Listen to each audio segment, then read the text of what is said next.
Say,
Mnawaambiaje?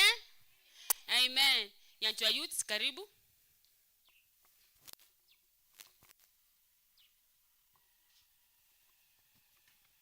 Tunapoendelea kuimba namba 3, Mungu atukuzwe kwa mambo makuu, upendo wake ulitupa Yesu aliyejitoa. Wako tayari? Karibu.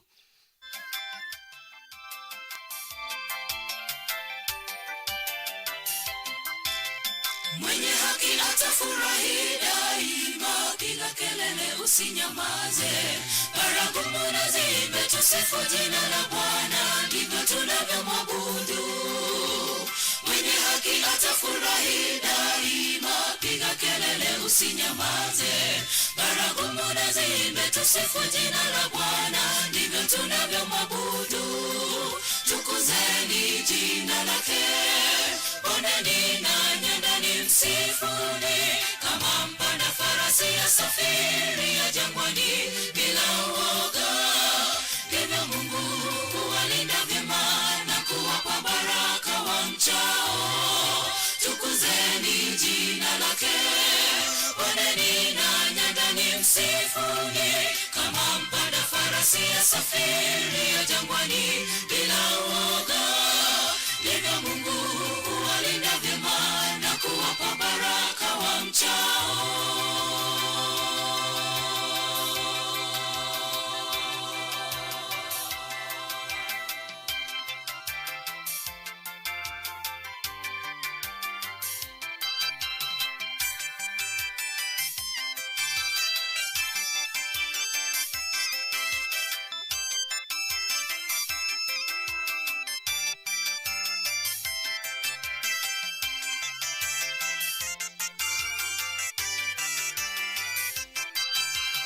Adui hutawanyika mbele zake, wakiona utukufu wake, kama moshi upeperushavyo ndivyo hukimbia, wasione uso wake. Adui hutawanyika mbele zake, wakiona utukufu wake, kama moshi upeperushavyo ndivyo hukimbia, wasione uso wake. Tukuzeni jina lake, poneni na nyandani msifuni, kama mpanda farasi asafiri ya jangwani bila uoga. Ndivyo Mungu huwalinda vyema na kuwapa baraka wamchao. Tukuzeni jina lake, poneni na nyandani farasi asafiri ya jangwani bila uoga. Ndivyo Mungu huwalinda vyema na kuwapa baraka wamchao. Tukuzeni jina lake, pondeni na nyangani msifuni, kama mpanda farasi asafiri ya jangwani bila uoga. Ndivyo Mungu huwalinda vyema na kuwapa baraka wamchao. Tukuzeni jina lake, pondeni na nyangani msifuni, kama mpanda farasi asafiri ya jangwani bila uoga. Ndivyo Mungu huwalinda vyema na kuwapa baraka wamchao. Tukuzeni jina lake, pondeni na nyangani msifuni, kama mpanda farasi asafiri ya jangwani bila uoga. Ndivyo Mungu huwalinda vyema na kuwapa baraka wamchao.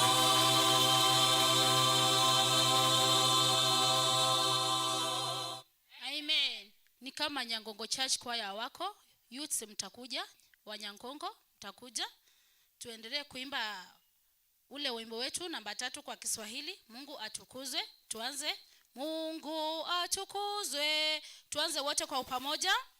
Mungu atukuzwe kwa mambo makuu, upendo wake ulitupa Yesu aliyejitoa maisha yake, tuwe nao uzima wa milele. Msifu, msifu, dunia sikia. Msifu, msifu, watu wafurahi. Na uje kwa Baba, kwa Yesu mwana, ukamtukuze kwa mambo yote. Wokovu kamili zawadi kwetu, ahadi ya Mungu kwa ulimwengu. Wanaomwamini na kuungana mara moja, wale husamehewa. Msifu, msifu, tuwape nafasi.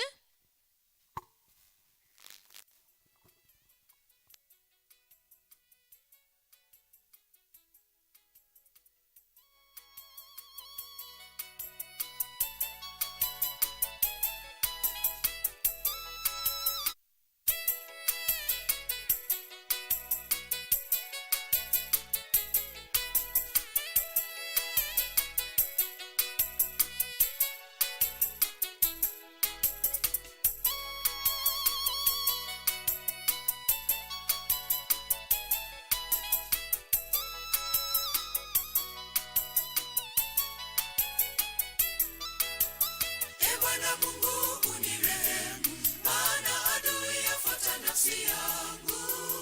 Ameutupa chini uzima wangu, amenikalisha penye giza, na roho yangu imezimia ndani, moyo wangu ndani yangu umesituka. Nimezikumbuka siku za kale, na tafakari matendo yako. Bwana Mungu unirehemu, maana adui yafuata nafsi yangu. Ameutupa chini uzima wangu, amenikalisha penye giza, na roho yangu imezimia ndani, moyo wangu ndani yangu umesituka. Nimezikumbuka siku za kale, na tafakari matendo yako. Bwana unijibu hima, roho yangu imelegea. Usinifiche uso wako, nisifanane nao washukao shimoni. Fadhili zako nizisikie asubuhi, kwa maana mimi nimekutumaini wewe. Fadhili zako nizisikie asubuhi, kwa maana mimi nimekutumaini wewe. E Bwana, unijibu hima, roho yangu imelegea. Usinifiche uso wako, nisifanane nao washukao shimoni. Fadhili zako nizisikie asubuhi, kwa maana mimi nimekutumaini wewe. Fadhili zako nizisikie asubuhi, kwa maana mimi nimekutumaini wewe.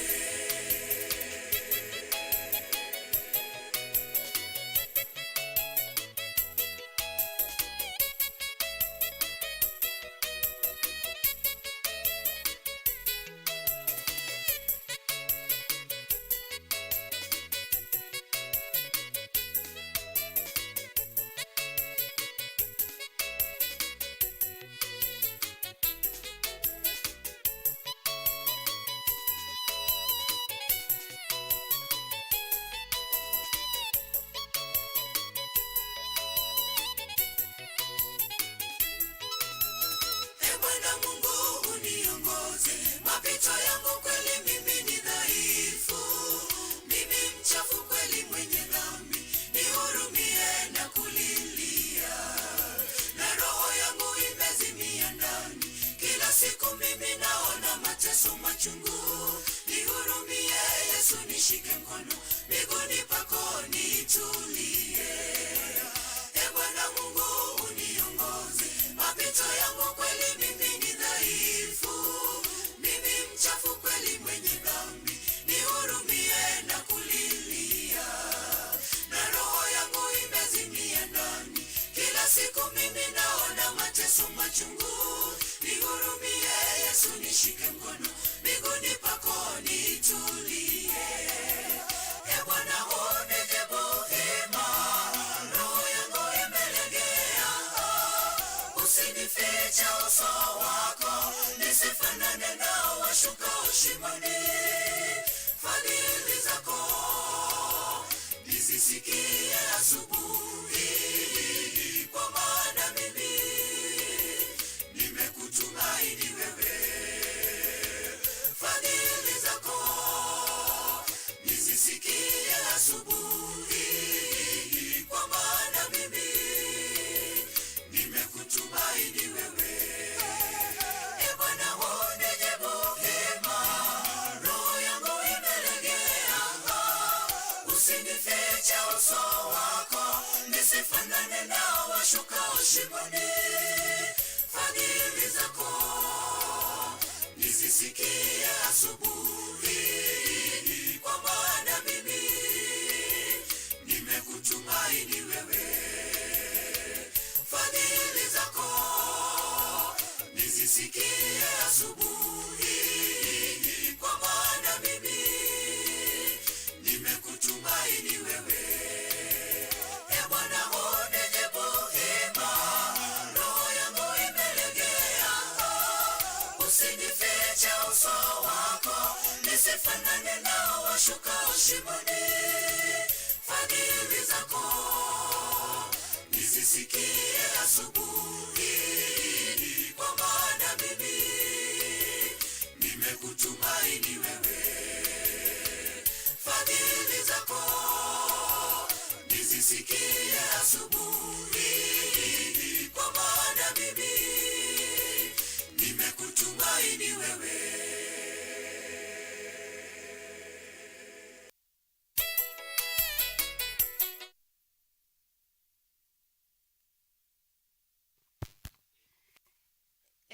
Kwa masaa haya wacha nishukuru sana kwa wale wenye wamefika kwa ile mesa, na wewe kama hujafika pale, epucha lipu kutembea pale hata lunch time, na wote wenye wamechukua vitabu, hata wale wenye wanafikiria kuenda kuchukua, Mungu awabariki. Panda mlima. Panda mlima, panda na Yesu. Mpalikiwe.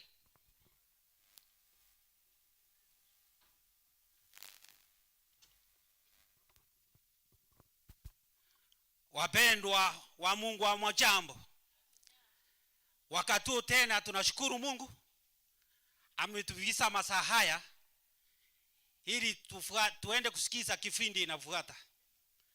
Sasa kipindi inafuata ni matoleo. Kwa hivyo tuwaendelee kujiandaa. Kabla hayo tumwalike chorus akuja tupatie tuimbe wimbo namba 9. Wimbo namba 9, mbaji mfalme. Tutasimama. Mbaji mfalme, tuanze wote kwa pamoja. Mbaji mfalme, vitu vyote vyako ni kwa ukarimu wako ninabarikiwa, ni kwa ukarimu wako ninabarikiwa.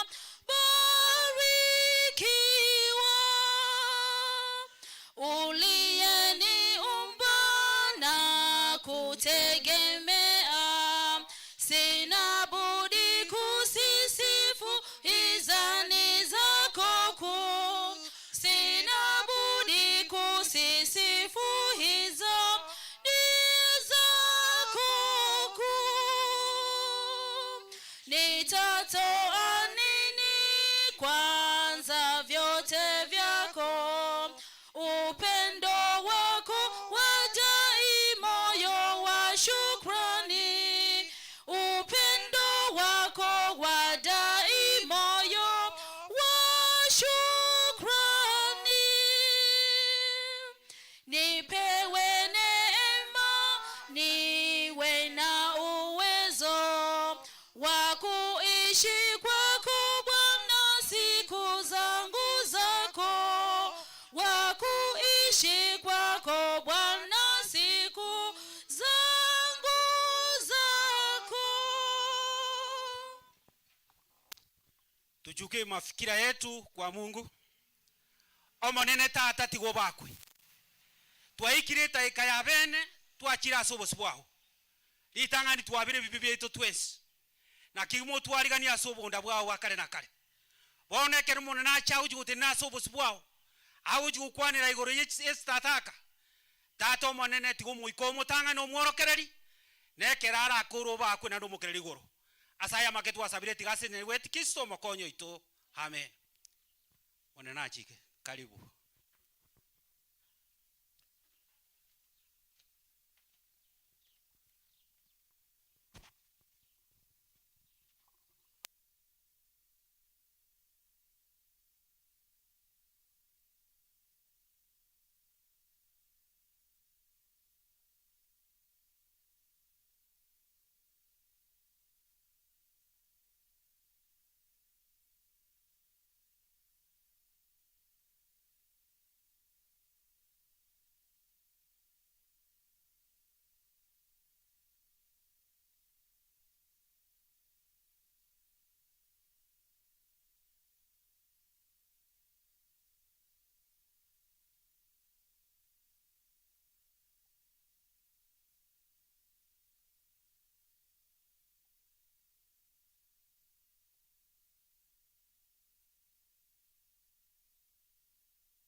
Komorwero monene.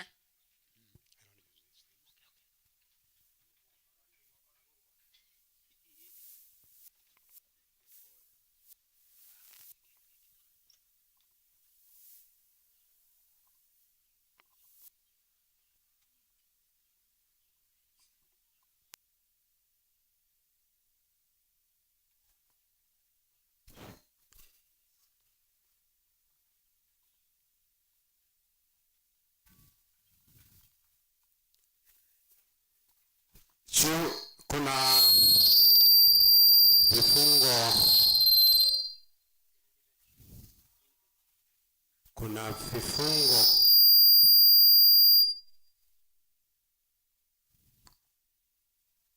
tunaenda kusoma ili tuanze kumtolea Mwenyezi Mungu.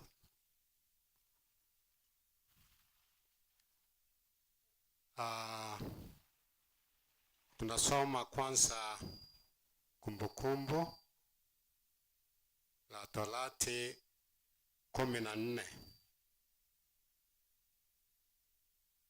fungo la 22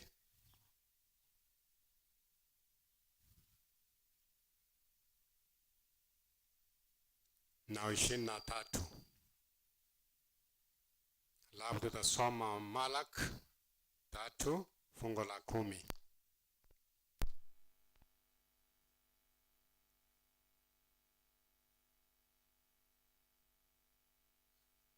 Ukiwa umepata Deuteronomy chapter 14 number 22, fundi wa mitambo atuchaingiliana vizuri ogo chura nkore siki mashini chino chukura kulingo morora ingikerekebe wanya nechisimi chaenge iroto go chachi mochirusi. Kumbukumbu okoiranerera Deuteronomy 14 verse 22 and 23.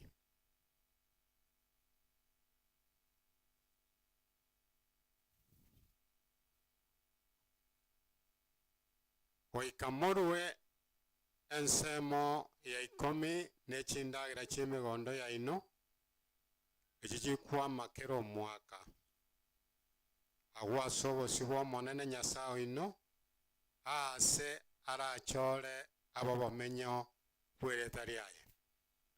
Nataka kurudia hiyo mafungo ya Kumbukumbu la Torati 14 22 23a.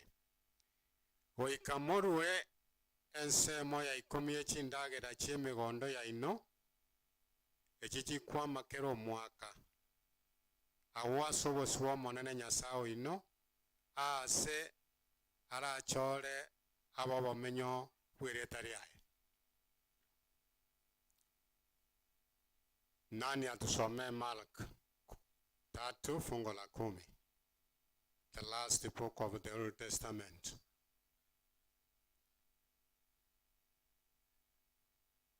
Wale watu wa mitambo mwe mtatusaidia na microphones.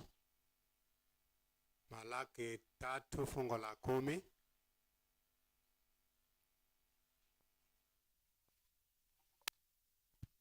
Andiko linasema, leteni zaka kamili ghalani, ili kiwemo chakula katika nyumba yangu. Mkanijaribu kwa njia hiyo, asema Bwana wa majeshi, mjue kama sitawafungulia madirisha ya mbinguni na kuwamwagieni baraka hata isiwepo nafasi ya kutosha au la. Allow me to read some of the statements from our quarterly lessons of January, February, and March this year. The Teacher's Edition, page number 31.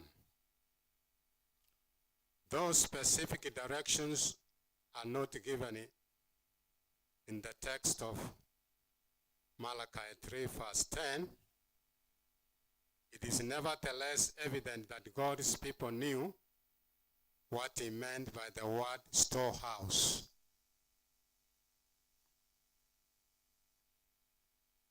That because we have read from the last book, the 50th book of Moses' books, God already had instructed his people where the storehouse was. It's the place where God has selected for his people to be a meeting place where his people could come and worship him. Ni mahala ambao Mungu alikuwa tayari ameyachagua watu wake wakikutana kwa kumwabudu, kama jinsi tumekutana katika mahali hapa. Katika mwaka huu Mungu alionelea ya kwamba hapa kuwe ni storehouse katika chuma hili moja. So I continue reading. God does include in his directions that there may be food in my house. His people understood that God's house initially was the sanctuary, the elaborate tent that was built by specific directions given to Moses at Mount Sinai. Later, when Israel lived in the promised land, the central location was first in Shiloh and then more permanently at the temple in Jerusalem. Therefore, the storehouse of God already had been instructed by God through Moses that initially it could be at the sanctuary. That is the big tent. There were small tents where people could live, but there was that big tent for the meeting where people could go and worship their God. Here is where people were supposed to bring their tithes and offerings. Mahali Mungu alikuwa ameshachukua. Baada Waisraeli wakiendelea mpaka nchi ya urithi, sasa the storehouse ikawa mahali ya naitwa Shiloh. Na tena ikawa mahali ya tembo, hekalu ambayo ilikuwa imejengwa katika the city of Jerusalem. Kwa hivyo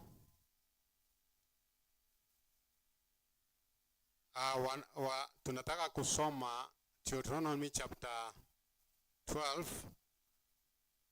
verse number 5 to 14. Andiko linasema, lakini mahali atakapochagua Bwana Mungu wenu katika kabila zenu zote, apaweke jina lake, maana ni makao yake, elekezeni nyuso zenu hapo, nawe uende huko. Pelekeni huko sadaka zenu za kuteketezwa na dhabihu zenu na zaka zenu na sadaka ya kuinuliwa ya mikono yenu na nadhiri zenu na sadaka zenu za hiari na wazaliwa wa kwanza wa makundi yenu ya ng'ombe na ya kondoo.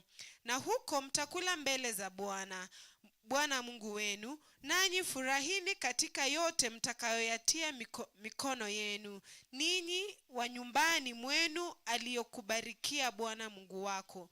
Msifanye kwa kufuata mambo yote tufanyayo hapa leo, kila mtu kama aonavyo vyema machoni pake, kwani hamjafikiria bado katika raha ya urithi akupao Bwana Mungu wako. 10. Lakini mtakapovuka Yordani na kukaa katika nchi aliyowaridhisha Bwana Mungu wenu, akawapeni raha, akiwaokoa na adui zenu pande zote, mkakaa salama, wakati huo itakuwa kwamba mahali pale atakapochagua Bwana Mungu wenu alikalishe jina lake, hapo ndipo mtakapoleta kila kitu ninachowaamuru, sadaka zenu za kuteketezwa na dhabihu zenu na zaka zenu na sadaka ya kuinuliwa ya mikono yenu na nadhiri zenu zote teule mtakazoweka kwa Bwana. Nanyi mtafurahi mbele za Bwana Mungu wenu, nyinyi na wana wenu na binti zenu na watumishi wenu na wanaume na wanawake na Mlawi aliye mlangoni mwenu, kwa kuwa hana sehemu wala urithi kwenu. 13. Ujihadhari usitoe sadaka zako za kuteketezwa katika kila mahali upaonapo. 14 Bali katika mahali atakapochagua Bwana katika kabila zako mojawapo, ndipo utakapotoa sadaka zako za kuteketezwa, ndipo utakapotenda yote ni kuamuruyo. So where you should be very careful where you put your tithe and offerings. You don't scatter it anywhere and everywhere. Kuna watu wanasema mimi saka zangu inasaidia walie maskini wale ambao naona hawana, kwa hivyo I just give them my tithes.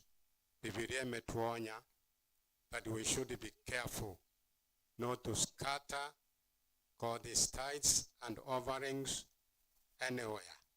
The Bible said God laid a biblical central storehouse. It was in his temple. These days it is in his church. We learn from these passages and the other more passages like in Exodus 23, 2 Chronicles 31, we learn that 3 times each year, that is the Passover, Pentecost, and the Feast of Tabernacles, the exodus who now have been scattered all over the world were to make pilgrimages, were to travel to Jerusalem, to bring their tithes and offerings personally, to praise and worship God with them. Hapa sasa tuko katika mahema, katika tabernacles, tora sebigutu, no monena tebire ngagotogo cha sebigutu, chinga kichiria chiragire, ngakero mwaka, kila mwaka mwezi wa 7 wa 8 kuna makambi katika mahema. Ni lazima tuche na taisi zetu na sadaka zetu personally kuja kumtukuza na kumsifu Mungu na kumomba Mungu. In harmony with this biblical central storehouse principle, the Seventh-day Adventist Church has designated the local conferences, missions, and the unions of churches as storehouses on behalf of the world church, and from which the ministry is paid. Kwa hivyo kulingana na vile tumesoma hayo mafungo ya kwamba wakati walikuwa wakicha wakati mara 3, wakati wa Pasaka, wakati Pentecosto, wakati wa Feast of Tabernacles, na makuhani walikuwa wanawagwa haya matoleo kulingana na maagizo ya Mungu kupitiana na Musa. SDA kanisa la Seventh-day Adventist Church naye wamefanya ya kwamba the local conference of fields na unions of churches, hapo ndipo tuko na storehouses on behalf of the world church ya Seventh-day Adventist Church. From these local conferences, unions, here is where the ministry is paid for. Kwa hivyo tukicha hivi ni vile kanisa ikiwa na mwongozo kutoka headquarters kuja kwa division, kwa unions, mpaka hapa chini kwa maconferences yetu, imefuata mpangilio ya Biblia vile tumesoma haya mafungo. Kwa hivyo tukienda kumtolea Mungu, ujue ya kwamba kabla hujarudi kanisani mwako, Jogoo, Nyankongo, Iteresi, ama kule kokoto naye abudu Mungu, leo hii katika hili chuma, hii ndio the central storehouse of God. tunaenda kumtolea Mungu vile Biblia imetuambia. May I request the deacons and deaconesses to rise up so that they may wait upon us as we give to the Lord. Tukimba ile nambari 9, baada ya kutoa wakisileta hapa mbele, ndio tutaomba kwa kumalizia. Kwa hivyo msimame na yo mava alio elinde tomorwero monene moba saa mwenzi. Na wewe weka sadaka yako tayari, onyesha kwa ishara ya mkono ya kwamba niko hapa na saka zangu na sadaka zangu namtolea Mungu. Elio weta na analia koranga omonto nara alio tagete korwa.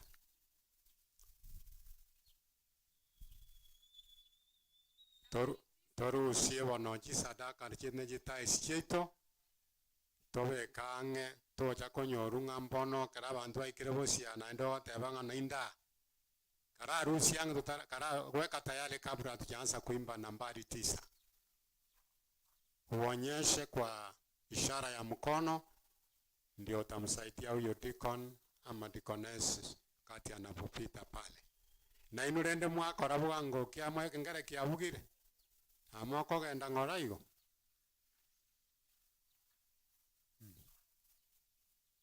Hapa tuko mahali wa watu wa Wanyankongo.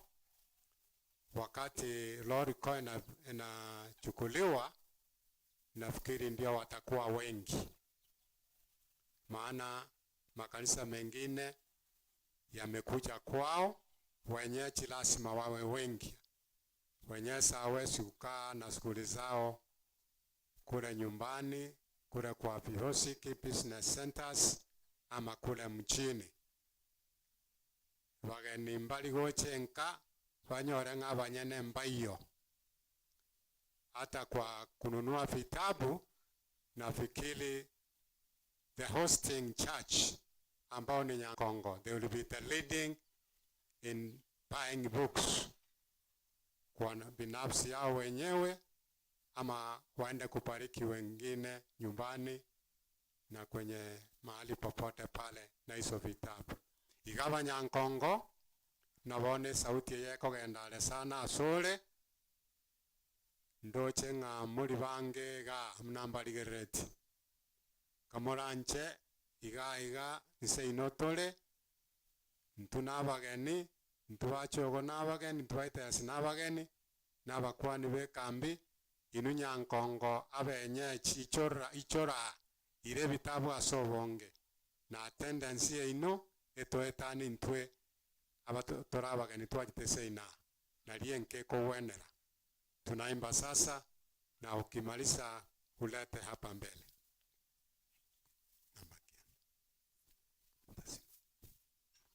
Nambari 9. Mbaji mfalme. Tuanze kwa pamoja. Devina chukua Biblia yako hapa. Devina Nyaboke. Devina Nyaboke, kuna Biblia yako hapa. Uichukue. Na tukiendelea kutoa sadaka, naona wageni wamejiunga nasi wengi. Nasema karibu kwa makambi ya Jogoo A. Mbaji mfalme, tuanze. Mbaji mfalme, vitu vyote vyako ni kwa ukarimu wako ninabarikiwa, ni kwa ukarimu wako ninabarikiwa.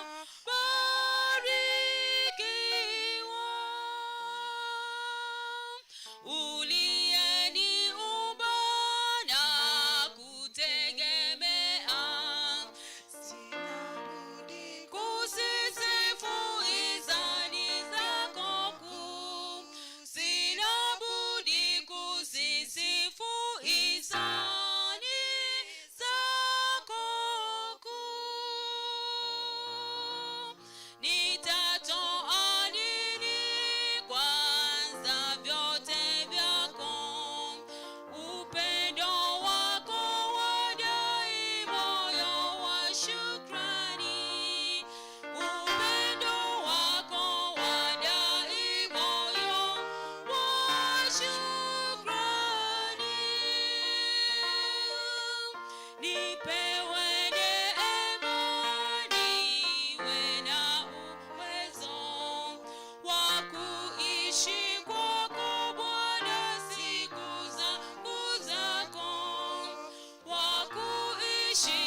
invite you stand in front here.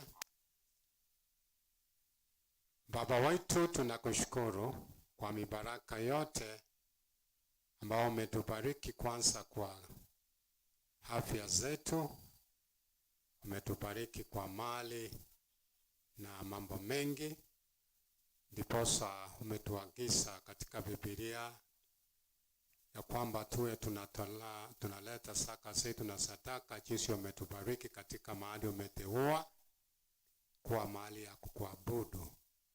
Na juma hili umechagua hapa Nyankongo mahali ya makambi ya kwamba ndio your storehouse. Timisha neno lako, maana tumeomba kupitia jina la Yesu Kristo aliye Bwana mkombozi wetu.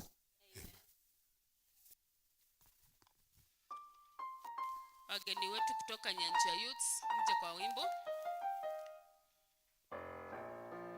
namba 10. Kristo wane neema yote imbisha, tuanze. Kristo wane neema yote imbisha moyo wangu, mifurizo ya baraka inaamsha shangwe kuu. Unifunze nikupende, nikuandame pote, moyo wangu ukajae furaha na tumaini. Namshukuru sana Bwana aniwezesha huku salama, aniongoza hata kule nyumbani. Yesu tuwape nafasi.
Maumivu yanayonikabili yazidi kunikumbusha daima, hapa sio kwetu, kwetu ni mbinguni.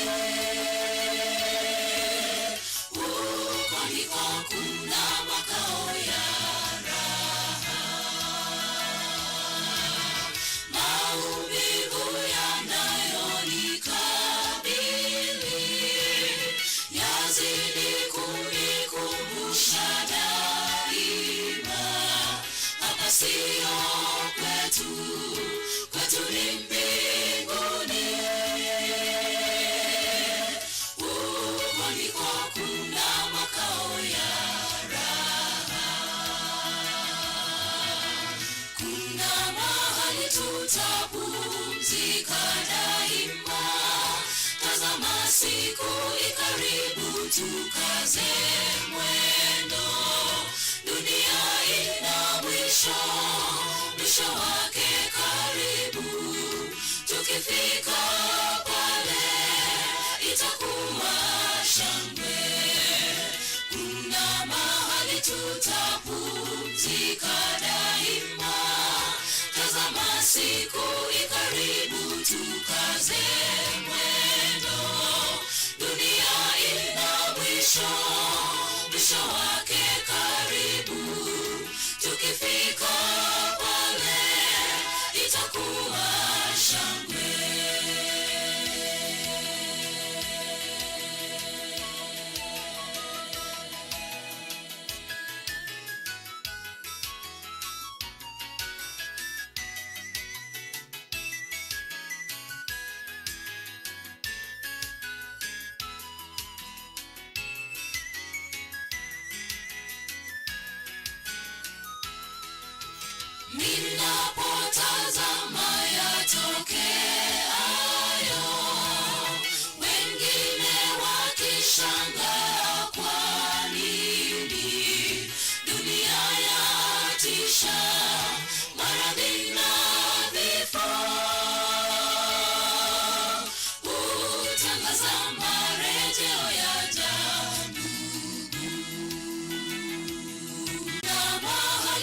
tutapumzika daima. Tazama siku ikaribu, tukaze mwendo. Dunia ina mwisho, mwisho wake karibu. Tukifika pale itakuwa shangwe. Kuna mahali tutapumzika daima. Tazama siku ikaribu, tukaze mwendo. Dunia ina mwisho, mwisho wake karibu. Tukifika pale itakuwa shangwe.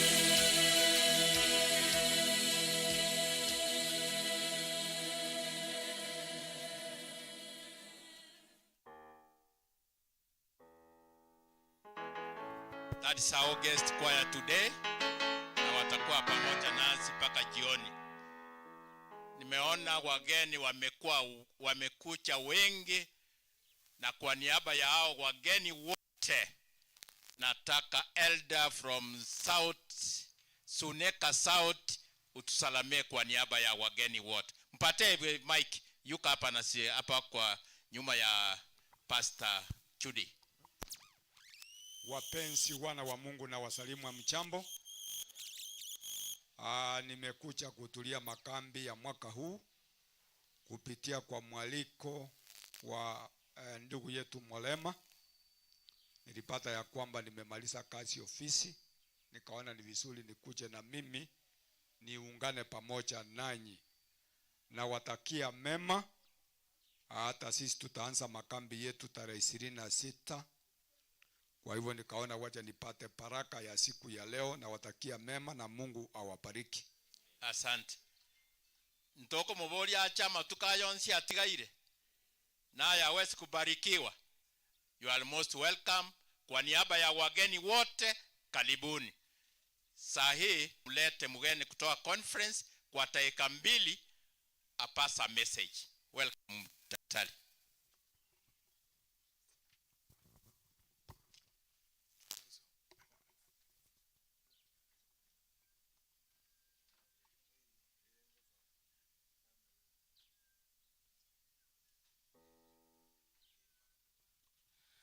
Hello, God is good and all the time. Asante sana elder. Tunashukuru Mungu wetu kwa makambi ya mwaka huu. Hakika Mungu wetu ni mwaminifu, ametufikisha makambi ya mwaka huu. Kwa majina mimi naitwa Daniel Michira. Ni daktari mmoja wa madaktari kutoka hospitali yetu ya Nyanchwa Mission Hospital. Nimekuja kwa dakika chache sana. Nyanchwa imefika level 4. Sasa tuko level 4 hospital. Tunashukuru Mungu kwa hayo. Kwa zile insurances tunatumia ni kwamba tunatumia NHIF, tunatumia Preterm, tunatumia insurance ya walimu ambayo siku hizi wanaita Makel. So ukiwa na shida, wewe kama wewe ni mgonjwa, hizi insurances zinatumika zote at outpatient and inpatient. Tuko na x-rays tunafanya pale, then tuko na ultrasound. Ukitumwa picha, tuko na machines pale.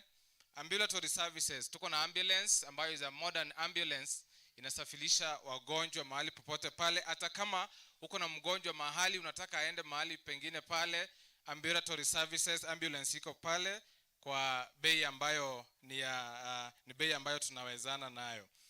Alafu tuko na free maternity services, kuzaa ni bure. Kuzaa ni bure, tunatumia Linda Mama, tunatumia NHIF. So wewe hakuna hela ambayo unatumia pale. Awali tulikuwa tunarifaa watoto wetu kama mtoto amezaliwa na anahitaji nursery services. Tulikuwa tunakutuma general, lakini vile ambavyo nimesimama hivi, tunashukuru Mungu kwa sababu nursery yetu imeanza kufanya is a modern NBU ambayo imeanza kazi. So Mungu ametujalia kwa hayo. And then hivi karibuni mwezi wa 3 mwaka ujao tumebarikiwa tunaanza nursing school. So tutakuwa na Nyanchwa Advent School of Medical Sciences. So tutaadmit, tumekubaliwa kufanya admission kuanzia mwezi wa 3 mwaka ujao. Kama kuna mwanafunzi anataka kuanza diploma in nursing, and some other services, tafadhali mkuje pale, admission mtapata. Alafu kwa tuko na gynecologist wetu mnamjua Dr. Margarita Solis and Alfred Solis wako pale. Shida zote za wamama mmekaribishwa pale. Alafu kwa macho NHIF inafanya kama uko na shida ya macho na kama unahitaji miwani tunakutengenezea pale pale. Unakuja ukipatikana shida ya macho unahitaji miwani inaundwa pale pale na unapewa miwani yako unaenda nayo nyumbani. Kwa sababu ya muda na tunaenda makambi mengine, na ambini ya kwamba hayo ndio nimewaletea. So mmekaribishwa katika hospitali yetu ya Nyanchwa. Tuko na dentists, meno pia tuko na a very good specialist pale. Ukiwa na shida ya meno bado umekaribishwa. Kwa machache ama in brief ni kwamba tumewakaribisha sisi wote wa Adventista na wale wote sisi tunahudumia kila mmoja wetu umekaribishwa katika Nyanchwa Mission Hospital and other services. May God bless you as we listen together. God bless you.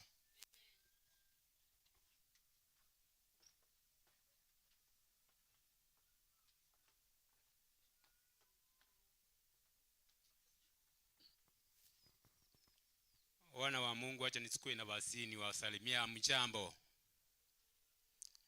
Karibu kwa kusikia neno la Mungu. Na mchisikie hapa ndio bahari mlikuwa unatakiwa mfike ili msikie neno la Mungu kutoka kwa mtumishi wake. Sasa nataka kuomba tusimame ili tuombe.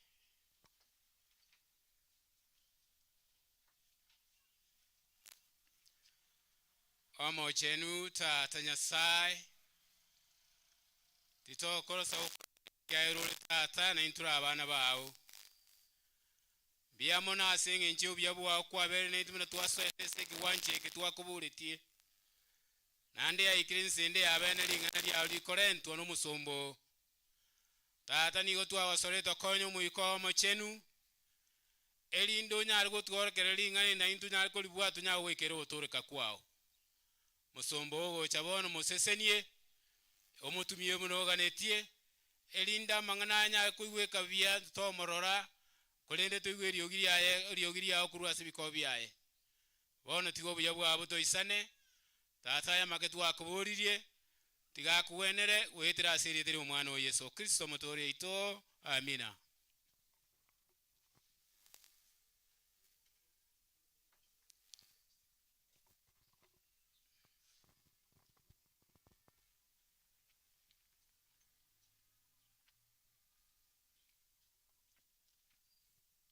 Tufungue Biblia zetu.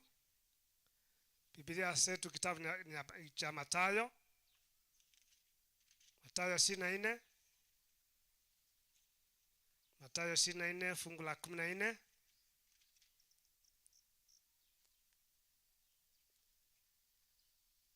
Mathayo 24:14.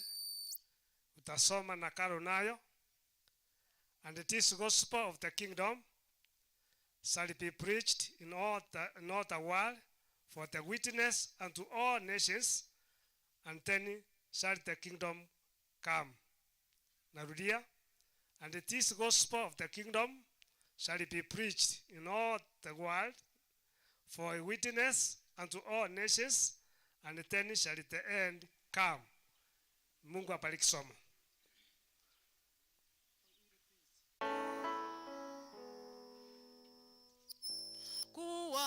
Kuwatafuta tuanze kuwatafuta wasioweza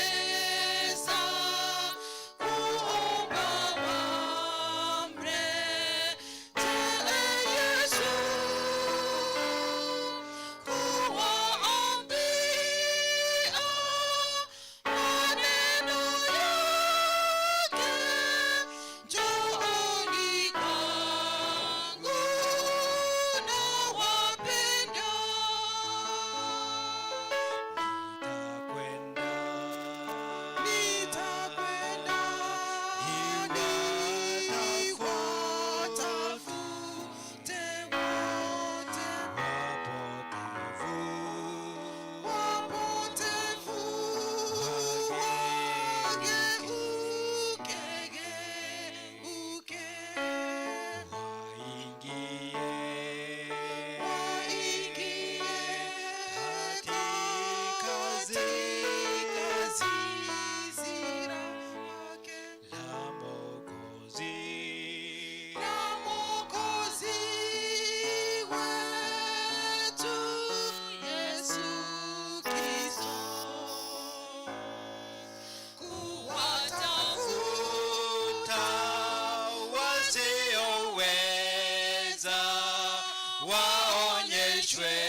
Tuketi.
balenga mwananchi bakwaligania omusombo manyasaye. Mtumishi wa Mungu, karibu.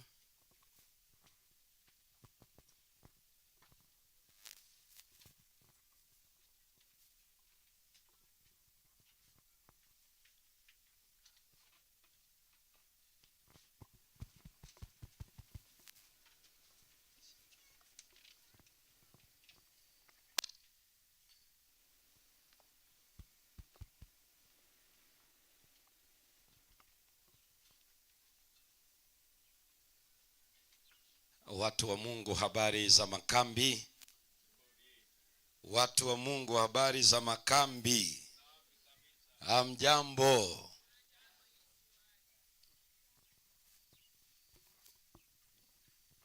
Hamjambo. Bantu banyasaye omunene wakire. Wairire sahi Zimefika saa 6 hiyo. Nilikuwa nafikiri bado kama dakika moja hivi.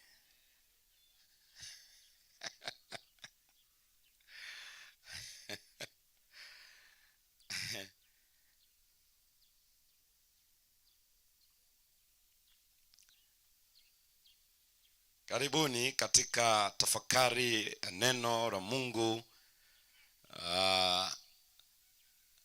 Lenye neno hili Yesu anakuja ajihusishe, linalojengwa katika Mathayo 24 na mstari wa 14. Tena habari njema ya ufalme itahubiriwa ulimwenguni kote, na hapo ndipo mwisho utakapokuja.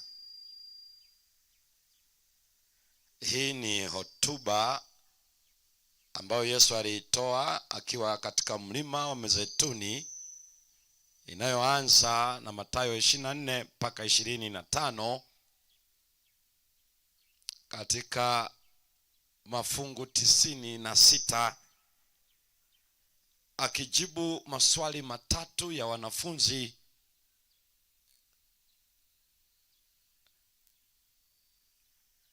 ikiwa ni siku ya Jumanne ya juma alilokamatwa na kuuawa. Leo tuna sehemu ya kwanza ya somo, na jioni tutakuwa na sehemu ya pili, ambapo baada ya siku ya leo, kesho ndipo tutaanza kuona. Maana juzi tuliona kwa nini Mathayo 24 mstari, siku ile ya kwanza, siku ya Sabato, kwa nini Mathayo 24 mstari wa 14 ndio inakuwa key text.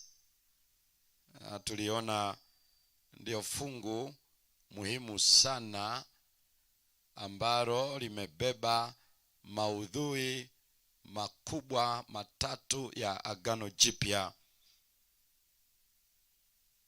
Napozungumza maudhui, tunazungumza themes. 3 important themes of the New Testament: the gospel, the Great Commission, and the coming of Jesus Christ. Iko kwenye hiyo text. Kwa hiyo kuanzia kesho tutakuja kuangalia kwa sasa tunapoingia kwa undani hapo. Lakini tuliona pia sababu ya pili ndiyo tu dalili ya mwisho wa dunia na kuja kwa Yesu. The only sign. Matetemeko, vita, njaa, magonjwa, hayo yote siyo dalili. Wanafunzi waliuliza in singular, the sign and not the signs. Na Yesu alijibu alipokuwa anataja hayo yote, akasema hizo sio sign yenyewe, lakini ni kukueleza tu wewe na mimi mwisho bado uko mbele. Hiyo tu ndio maana yake. Ndio maana alisema mstari wa 6, msitishwe na hayo. Akarudia mstari wa 8, mwisho bado ni mwanzo tu wa utungu. Lakini alipoingia kwa saini yenyewe ya mwisho wa dunia na kuja kwake mara ya pili, alitaja Mathayo 24 mstari wa 14.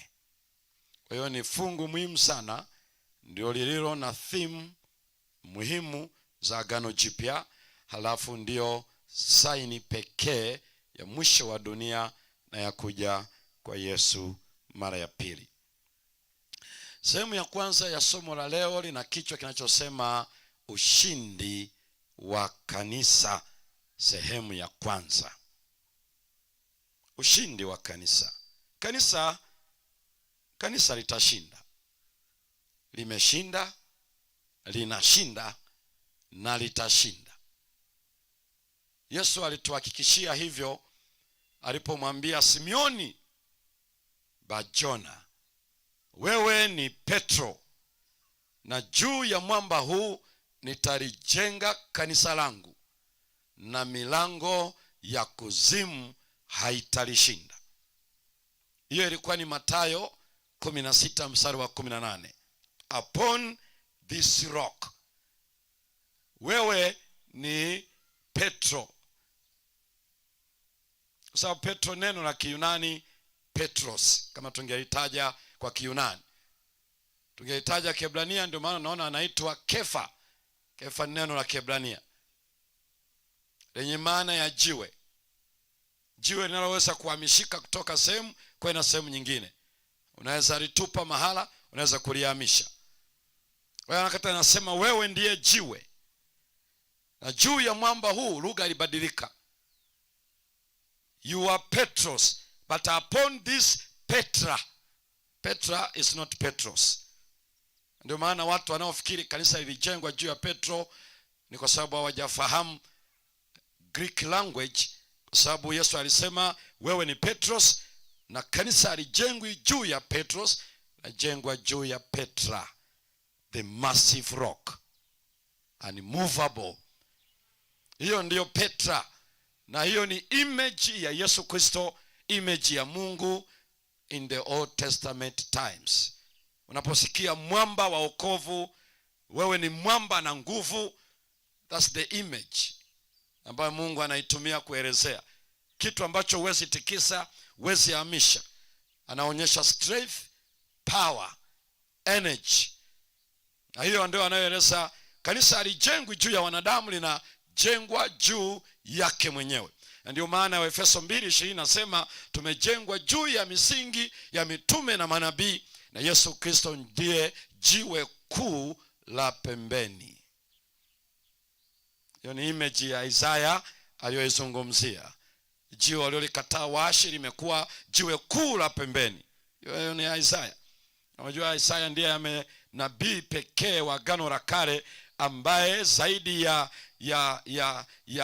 theruthi katika kitabu cha Isaya, zaidi ya theruthi ya zile sura 66 ni kuhusu habari za kuja kwa Yesu mara ya pili, na sio mara ya kwanza tu, mara ya pili. Ukiacha alikozungumzia sana kuhusu kuja kwa Yesu mara ya kwanza, lakini ukweli hasa kuanzia sura ya 40 mpaka ya 66 anazungumza sana kuja kwa Yesu mara ya pili. The gospel in its embryo. Hapa kwenye kitabu cha nabii Isaya amezungumza sana juu ya Masihi ajaye. Kwa hivyo anataja ndiye jiwe kuu la pembeni. Wote wanaoanguka juu yake hawatatayari, hawatatikisika. Na Yesu akairudia akasema jiwe waliolikataa waashi limekuwa jiwe kuu la pembeni, alipokuwa na quote Isaiah. Halafu akasema mambo mawili, yeyote atakayeanguka juu, whoever falls upon this rock shall do what? Atakuwaje huyo? Atavunjika vipande vipande. Halafu akasema yule ambaye jiwe litamwangukia litamsaga tikitiki. Kwa hiyo kuanguka juu yake is to submit, to surrender, to accept he is the rock, the massive rock. Lakini ikiwa utakataa, then that massive rock shall follow upon you. Na anaeleza nitasaga tikitiki. Anazungumzia kuja kwake mara ya pili, na wale ambao hawatakuwa wamemkubali itakuwa ni ajali. Kwa hiyo chagua, unataka ufanyeje? Uanguke juu yake ama usubiri likuangukie lenyewe? Kwa hiyo yeye ameeleza kanisa litashinda milango ya kuzimu. The church shall conquer and keep on conquering the gates of hell. Na hiyo ni kauli ya Yesu mwenyewe kwenye hiyo Mathayo. Na hii anaposema milango ya kuzimu, anazungumzia nguvu zote za shetani, zote. Na shetani anatumia njia kubwa 3 za kupambana na kanisa. 3. Biblia inaeleza vizuri kwenye kitabu kile cha Ufunuo sura ya 12 na ule mstari wa 9, anasema ibilisi akatupwa, anaitwa neno moja, audanganyae ulimwengu wote. Ndiye anayedanganya. Kwa hiyo silaha anayoitumia ili kuweza kukamata ulimwengu, anatumia deception. Ndio maana 1 Peter 5:8 anasema be watchful for the devil, diabolos in Greek, as a roaring lion. Ndio anavyomtaja hivyo. Anaunguruma akitafuta mtu afanye nini? Ammeze. Ila anapokuja huoni kama anaunguruma, anakuja kama rafiki, anakuja kama mtu wa kiroho anayetafuta kuelewa zaidi. Lakini Biblia inamtaja hana kabisa urafiki wowote na mwanadamu. Ni simba anayeunguruma. Na simba anapounguruma is to disturb other animals. Wasijue where is there. Hajui kabisa, anakimbia tu, kumbe kula anakoenda ndiko yuko simba. Kwa hiyo ni kuwachanganya wanyama.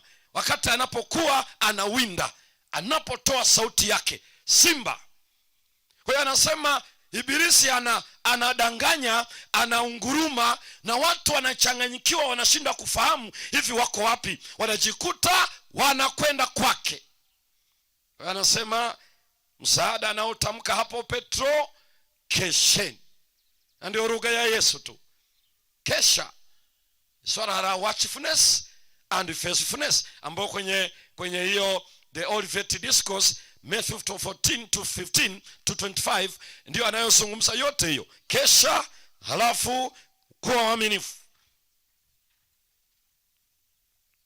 Kwa hiyo silaha ya kwanza ni uongo. Yesu alisema kwenye Injili ya Yohana 8:44, ninyi ni wa baba yenu ibilisi, na tamaa za baba yenu ndizo mtakazo kuzitenda. Yeye alikuwa muuaji na ni mwongo, asemapo asema uongo wala sio kweli, kwa kuwa ndani yake hakuna kweli. Yeye anaitwa mwongo na baba wa huo, father of all lies, diabolos. Kwa hiyo yeye ni mwongo, hajawahi sema ukweli. Na ndivyo alivyomwambia yule mwanamke, mkila matunda haya mtafanana na nani? Na Mungu, mkijua mema na mabaya. Alipokula, muulize kama alifanana na Mungu. Ngoja kuangalia vizuri jioni, maana tuko kwenye kanisa linaloshinda. Ushindi wa kanisa, na sio nyakati zingine zote, lakini wakati huu wa mwisho kanisa litashinda, na ni kauli ya Mungu mwenyewe. Kwa hiyo anatumia uongo. Silaha nyingine ya pili anayotumia to attack God's people, anatumia mashtaka, accusations. Na Ufunuo 12 mstari wa 10 unasema ametupwa mshtaki wa ndugu zetu awashtakiayo mchana na usiku. Anaitwa the accuser of our brethren. Hiyo ni silaha anayotumia ibilisi. Na utaangalia hata wakati wa the high priest ambaye anaitwa Joshua, baada ya ile tunasema posexirik, ambao walikuwa walienda wamishoni, sasa wamerejeshwa tena Yuda, wamerudi.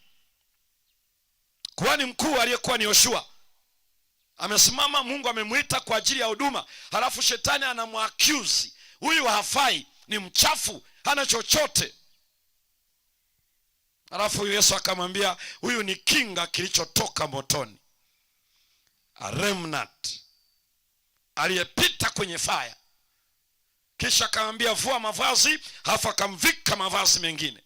Na utaona pia kwenye kufuka kwa Musa, Biblia ina rekodi kwenye kitabu cha Yuda, last but one, kile kitabu cha Yuda kile. Na Biblia inasema wakati wa Yesu anamfufua nani Musa aende, shetani aka-accuse Musa hawezi kwenda kwa sababu alifanya dhambi katika maji ya Meriba. Na Biblia inasema Yesu akasema, may the Lord does what? Do what? Rebuke you. Anaitwa mshtaki. Na ndio unaona kile kisa cha Ayubu, kwa sababu kitabu cha Ayubu ndio kitabu cha kwanza kuandikwa katika Biblia. Na aliandika Musa akiwa anachunga kondoo wa baba mkwe. Na kile kitabu kinahusu the great controversy. Yaani kabla hujasoma kitabu cha Mwanzo, ile kile ambacho Mungu aliingiza duniani cha kwanza ni kitabu cha Ayubu. Na kile kitabu cha Ayubu kinahusu the battle between God and Satan. Lakini unaonaje ile vita kupitia maisha ya wanadamu? Kwa sababu hizo ni nguvu ambazo huwezi kuona kwa macho, ila unapitia experience ile. Kwa hiyo ona alichokifanya Mungu, anamwambia unatokea wapi? Anasema natokea huku na kule duniani. Alafu Mungu anamuuliza, umemwona Ayubu? Mtu mwaminifu na mkamilifu, anayejiepusha na uovu. Shetani akasema, what? Job? Hamna kitu kama hicho. Ayubu amefanya hivyo kwa sababu umewekea uzio, umefence around vitu vyake, familia yake, kila kitu. Umebariki kazi ya mikono yake. Ndio maana anaonekana kukuabudu, lakini hamna lolote. Viondoe hivyo vitu uweze kuona. The accuser.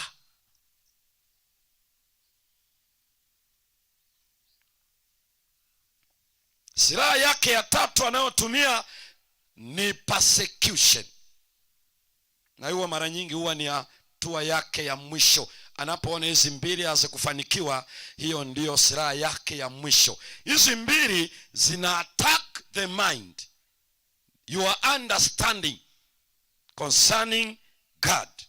Hapo kwenye akili yako hizi mbili, deception na accusation, zinakwenda kwenye mind. Lakini hii ya tatu ambayo ni ya mwisho ina touch the physical part of us.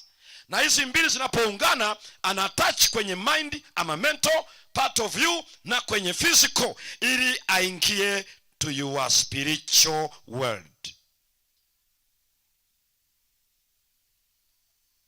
Ni pale tunapofiwa, pale tunapougua, pale tunapopata njaa, pale tunapokutana na hiki. Saa hiyo uko kwenye chumba cha mtihani, una karatasi ya maswali unajibu. Unatamani Yesu kama mwalimu akuonyeshe jibu. Halafu Yesu anakuambia, I taught you in class, now it's your time to answer the questions. Hakuna mahali ambako walimu wanapaswa kuwa so faithful to the government when students are doing the exam. Na ndivyo Kristo alivyo. Wakati wewe na mimi unafanya mtihani, persecutions, deceptions and even accusations, that is you are in the examination room, and Jesus is quiet, observing how are you going through your paper. Sasa hiyo ndio watu wanasema, where are you God? He's there. Anakuambia fanya mtihani. Yule vigilator anapopita anaangalia, unamwangalia kwa macho, ni kama unataka akukumbushe. Anakuambia wewe, hiyo topic tulijifunza, habari ya gravitational force, we studied in physics class. Tulizungumza habari the law of flotation. Sasa hii leta hiyo principle hapo. Kama ni habari ya Kiswahili, ndio hiyo hapo sasa. Jibu kwamba nomino ni nini? Sasa natuuliza hapa, unamwangalia mwalimu namna hii. Sasa hiyo ni vigilator, yeye tu anaangalia unahitaji nini, maji ya kunywa au kalamu au karatasi. Hapo unataka umfanye kuwa mwalimu anayefundisha saa hiyo darasani. Saa hiyo yeye hausiki kabisa, ni wewe sasa uproduce vilivyomo kichwani. Unapopitia difficulties in your life, that's the time now to produce what you have. So saa ya kulilia watu, ni saa sasa ya kuperform. Haleluya. Wangapi wamekasirika?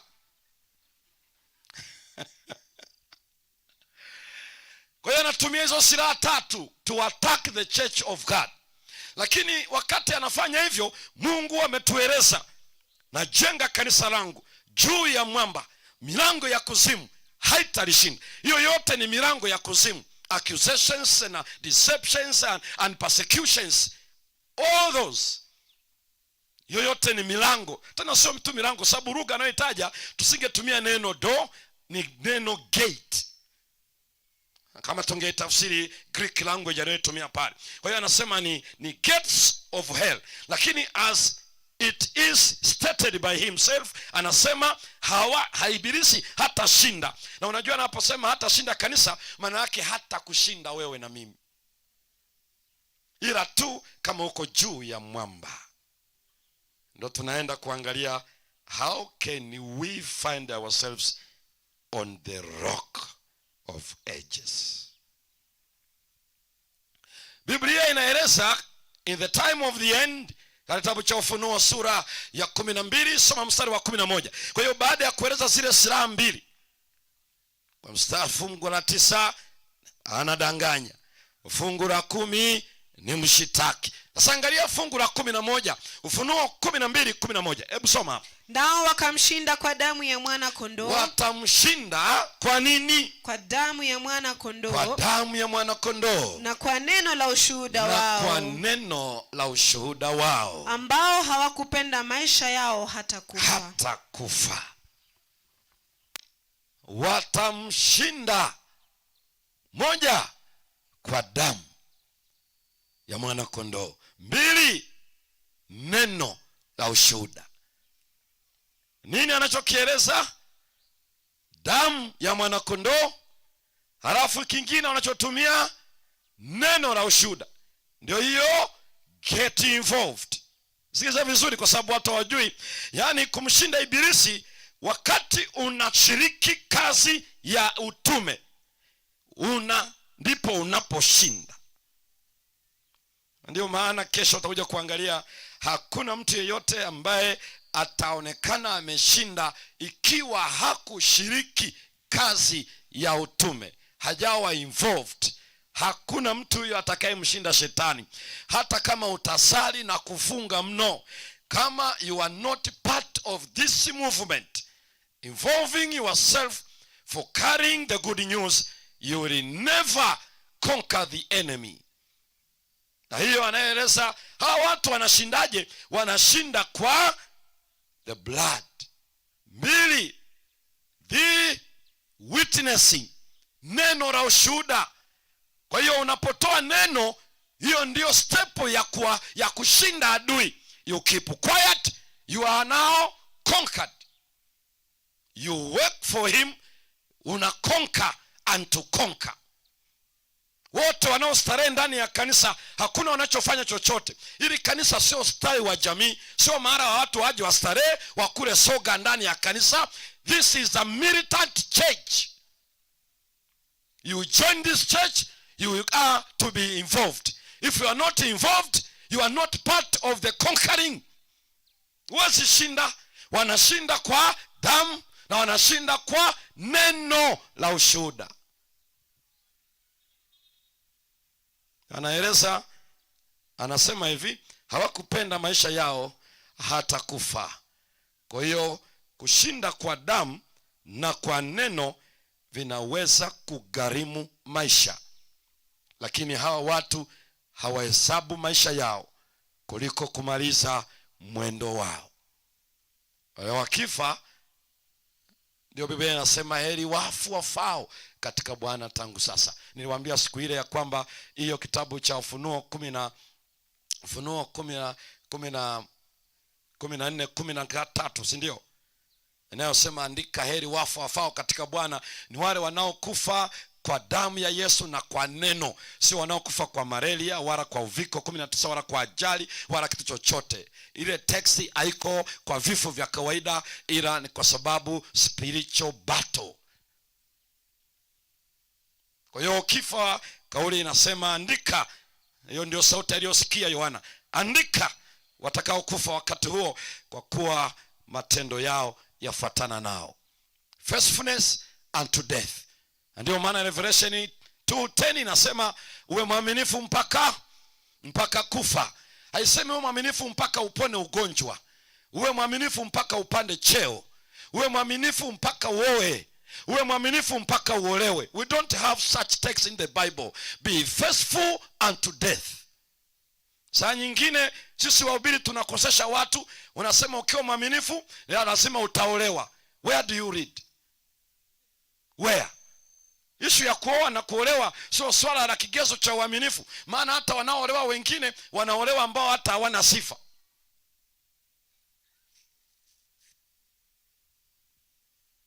Sio wote wanaovaa shera nyeupe mioyo yao ni mieupe.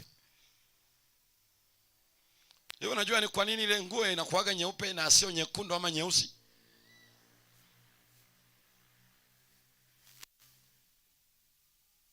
Kwa hiyo unapomfundisha mtu kijana ya kwamba ukiwa mwaminifu lazima tu utaolewa, utakuwa unamdanganya.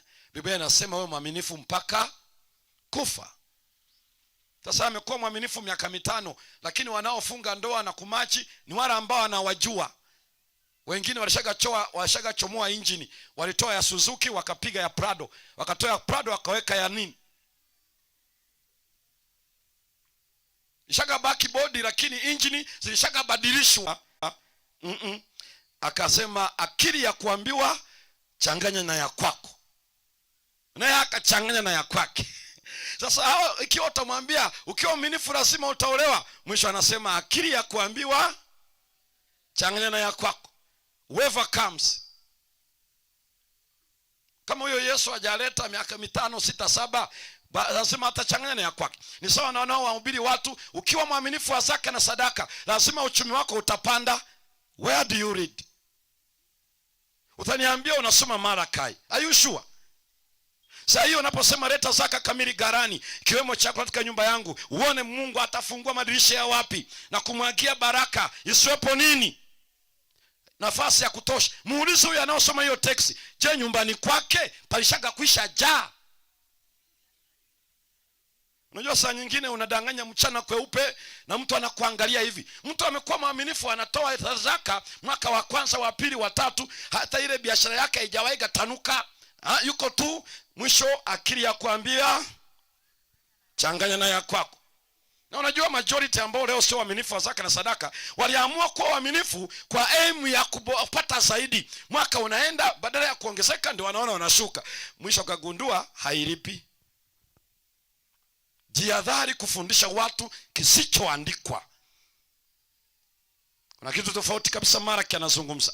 Na kinachofanya watu wanajaa kwenye makanisa ya uongo ni kwa sababu ya fedha, kwa sababu ya afya, kwa sababu ya ndoa, kwa sababu ya kupanda cheo. Ndio watu wanafurika kama nyumbu wa Serengeti na wanao cross over the border to Kenya. Na walioko pia Kenya, wale wanyama ni wajabu, kama wanafahamika kama zero brain. Wale wanyama ni wajabu. Wale nyumbu mnawajua wanaotaka kufanana na buffaloes. Yale wanyama wale watu wakicross the river mambo wameachama hivi. Yaani hawajali, imradi wa kwanza wao ni umo tu. Wanadumbukia tu umo. Hakuna wanyama wana akili sifuri kama wale. Kwa nini watu wanadanganywa hivyo? Wewe unaona mtu mzima kabisa na akili na ameenda shule mpaka serikali ya Kenya imemwamini na imemwajiri, alafu anaambiwa nyosha simu yako hivi hela iingie. Yaani mtu kabisa mpaka ameaminiwa kwenye kampuni ni CEO ni nani na ananyoosha simu. I receive. Usicheze na udanganyifu wa shetani. Yamkini hata wateule. Kwani unaweza kusema kwani wasisi ambao tunaenda kwa waganga wa kienyeji wanakuambia vua nguo halafu anakupiga chale, anasugua dawa nyeusi anaweka, na yule mtu hajawahi soma hata physical and anatomy, hajui sehemu anachanja, na wewe unajua kabisa huyu hajawa certified, hana certificate ya serikali ya Kenya, lakini anakuambia na unavua nguo unabaki kifua wazi, yule mganga anapiga chale. Hivi unafikiri wewe na umesoma unajua?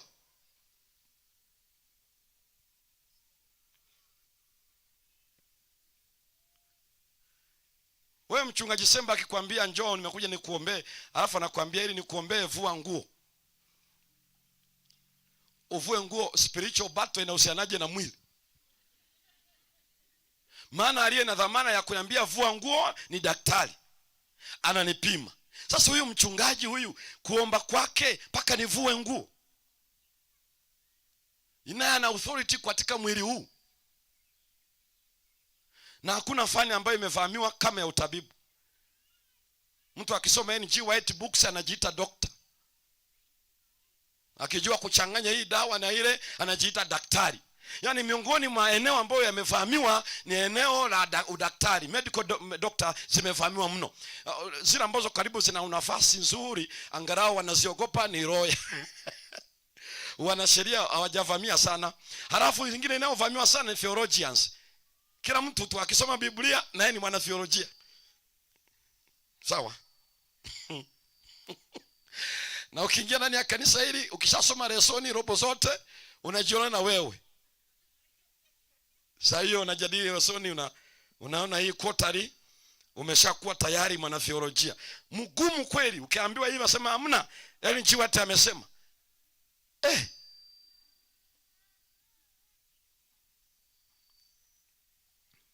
Watamshinda kwa damu ya nani? Ya mwana kondoo na kwa neno la ushuhuda wao. Hii yote mchana huu sehemu ya kwanza ni kuona tu hizo biblical weapons kwa mtu wa Mungu ambazo anakwenda kutumia, kwa sababu jioni tunaenda kuona Biblia ikiexpose.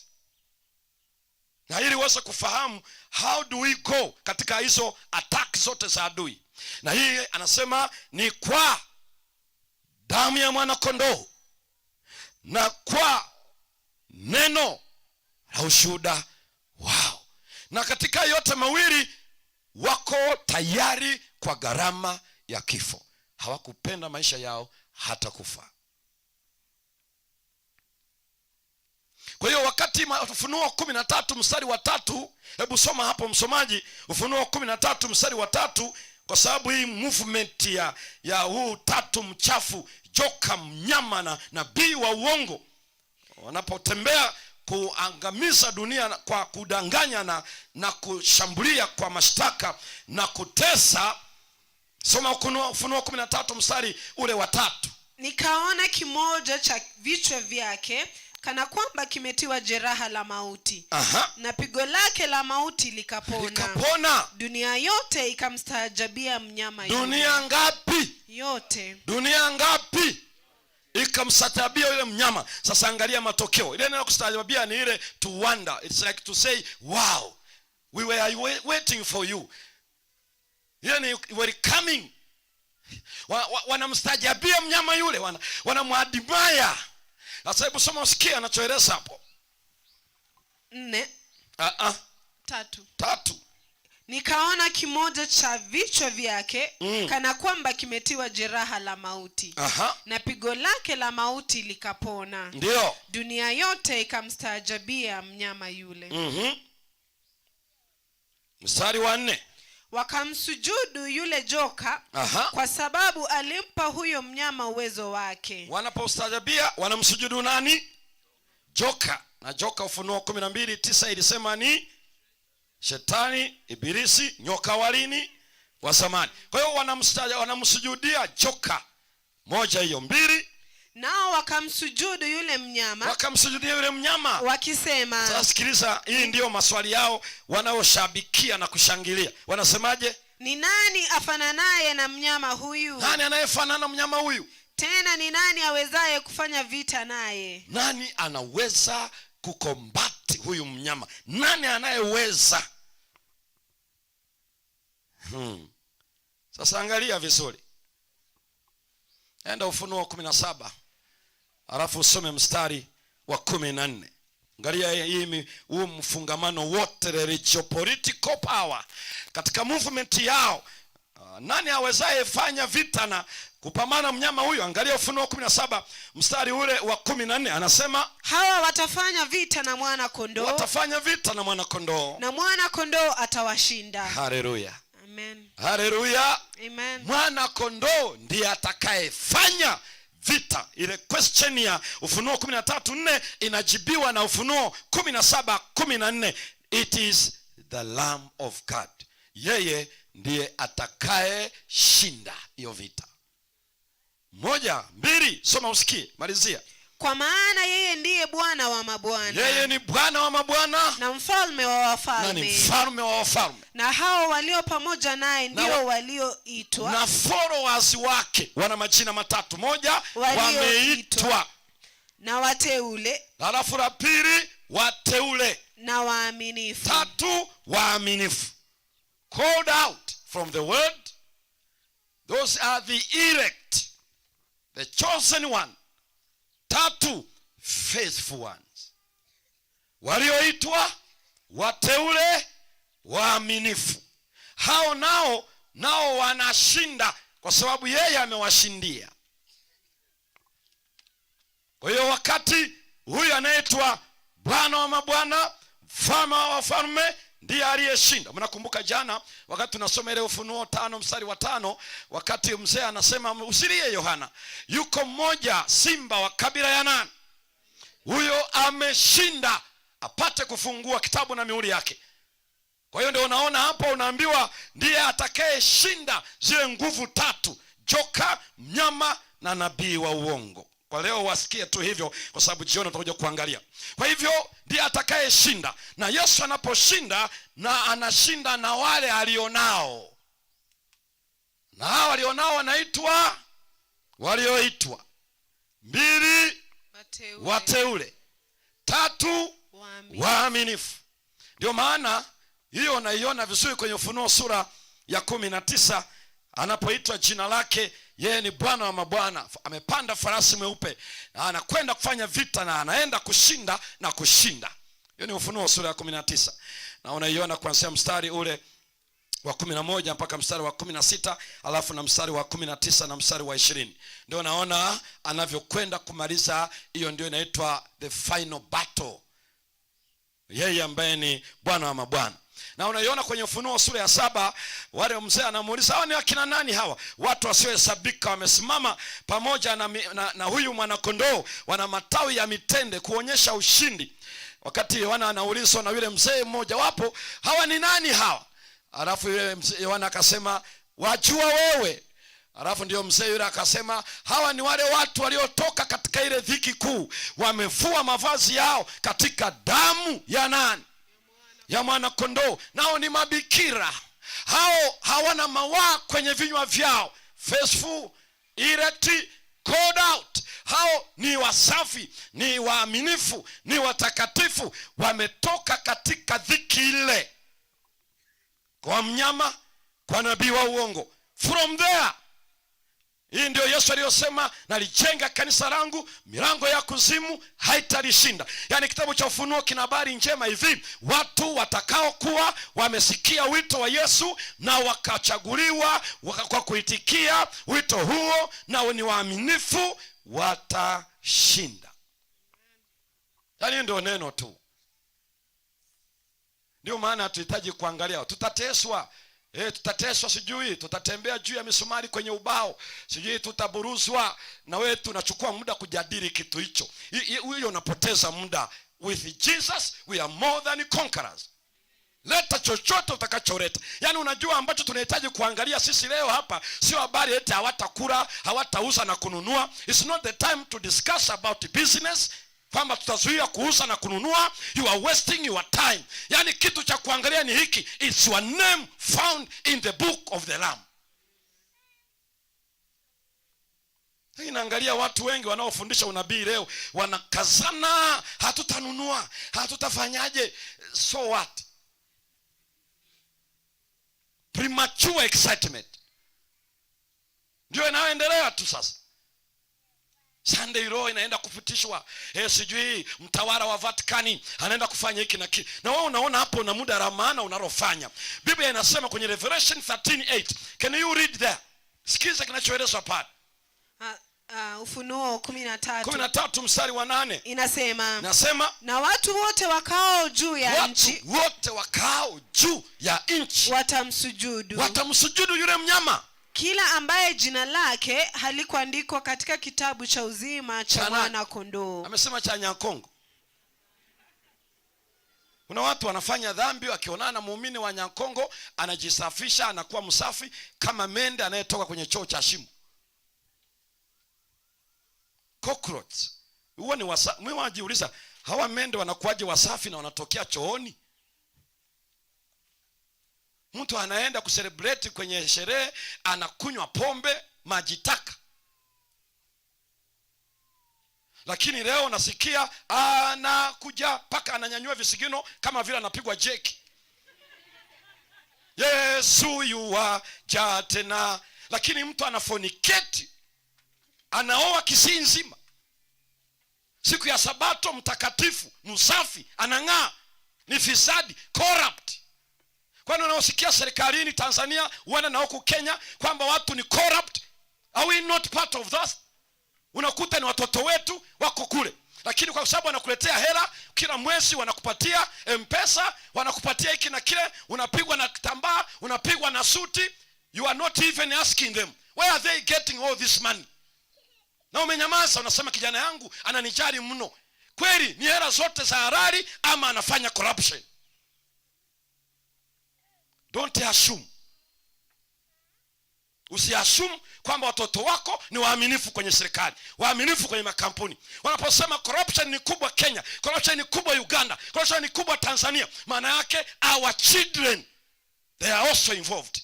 Na kwa sababu wanakuletea hela, hujawahi hata uliza. Hata ukienda kuwasalimia Kakamega, huwezi uliza wazee wa kanisa mwenendo wao kanisani ukoje. Are they active in the church? Are they getting involved? Unaishia tu kula wali na githeri.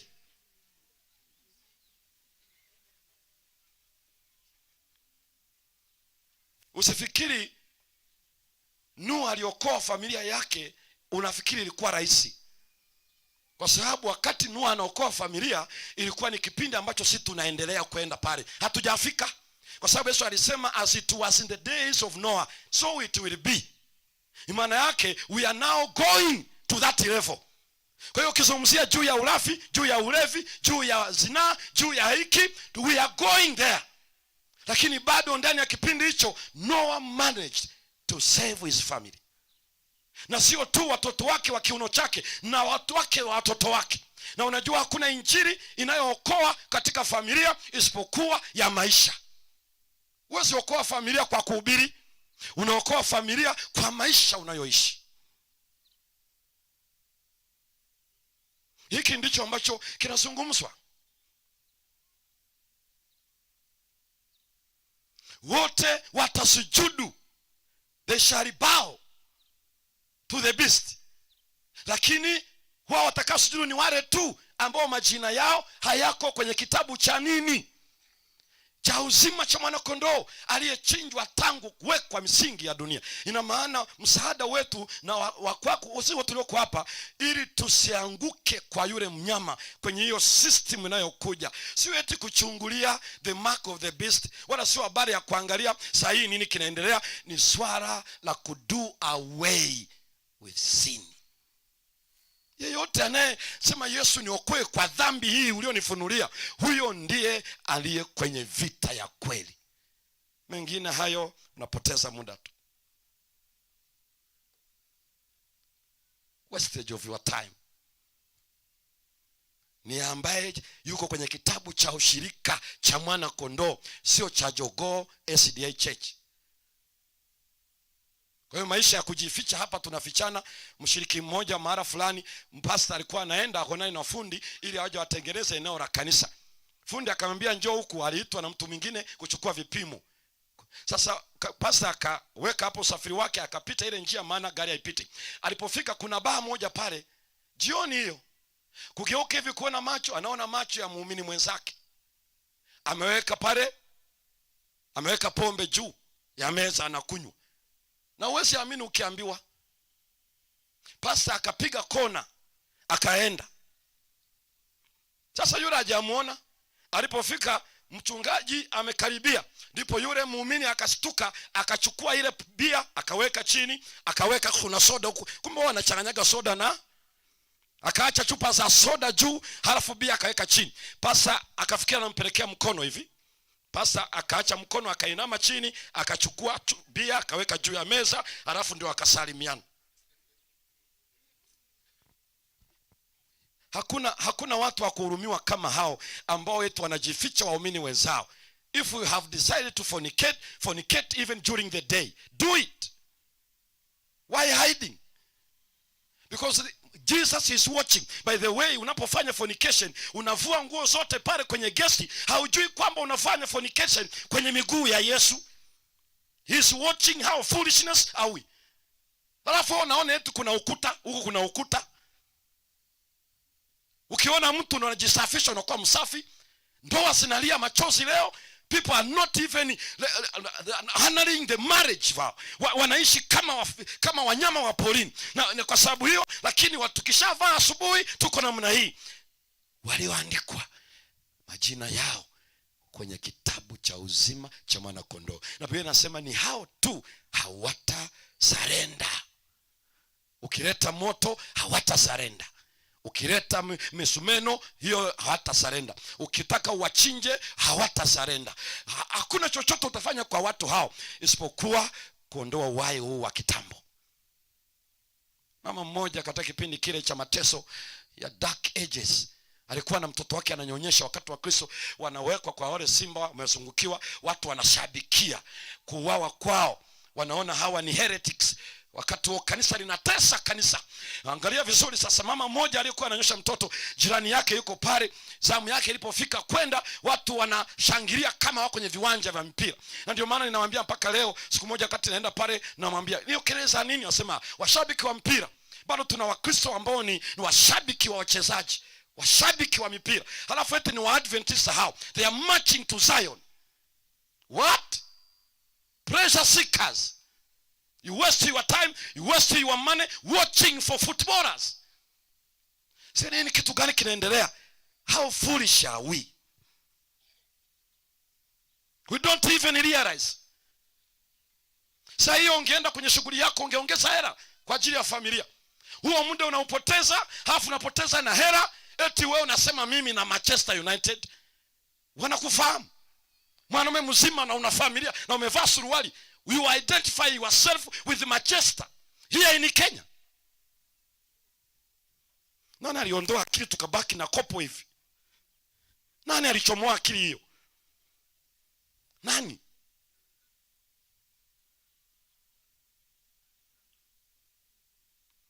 Halafu nasema Sunday Row. Sunday Row ina nini na wewe? Wanamna hiyo. Ina nini? Wewe unasubiri Sunday Row wewe? Mshabiki wa Manchester, unasubiri Sunday Row? You are already in. You are preparing yourself to accept. Hawa watu wanaosema Jesus is coming, get involved, these are serious people on earth. Hawana mzaha katika mambo ya dunia hii. Marching to Zion. They are serious what they are doing, what they are watching, what they are hearing. Hawawezi kutune television in any kind of program. They are selective. Even their dress, what they take in, what they eat, they are selective.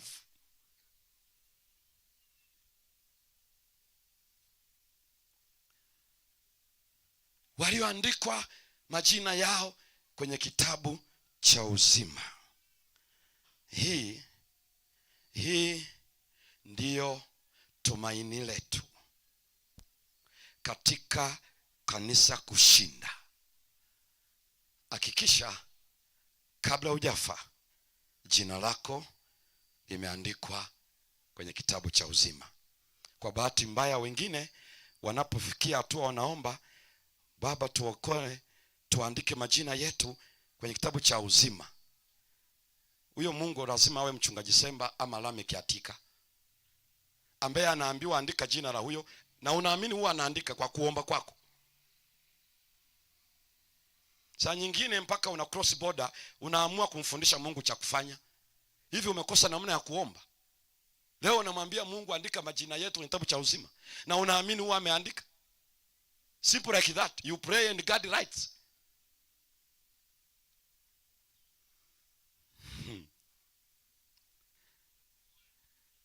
Watamshinda kwa damu ya mwanakondoo na kwa neno la ushuhuda wao. Hawakupenda maisha yao hata kufa. Press your feet on the rock of ages. Do away with sin by his grace, and we shall find joy and peace of our soul.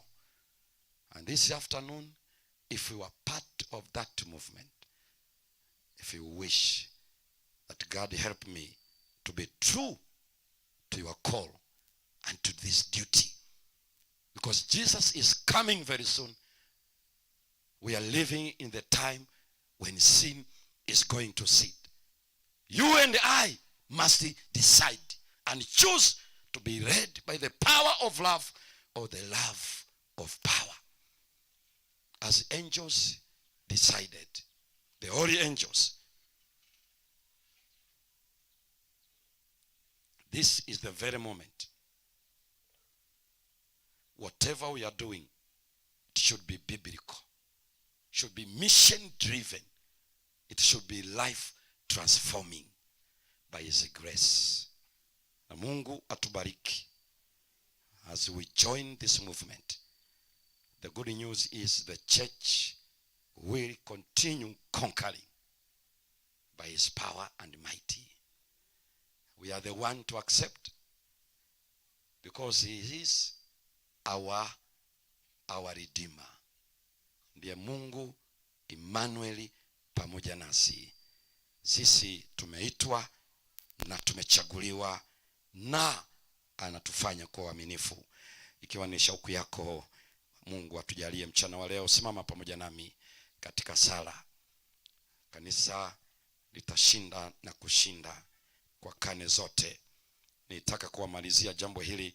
Yule mama alichukua mtoto akampatia jirani yake wakati simba wanangojea, alafu yule lady akamarch anaenda kwa simba bila kupiga kelele, wakati wenzao wameshaliwa na sasa ni zamu yake. Anaenda very calmly, peaceful, kana kwamba anaenda kwenye marriage matrimony. My friend, let me tell you something. Yesu anaweza kutufanya hivyo. Wakamshinda. Wewe unaendaje kuliwa na simba isipokuwa unaamini Yesu aweza kukutoa tena kwenye udongo? Na ndiye aliyemwambia Yohana, usiogope Yohana, mimi nilikuwa nimekufa nimefuka. Nina solution ya kifo.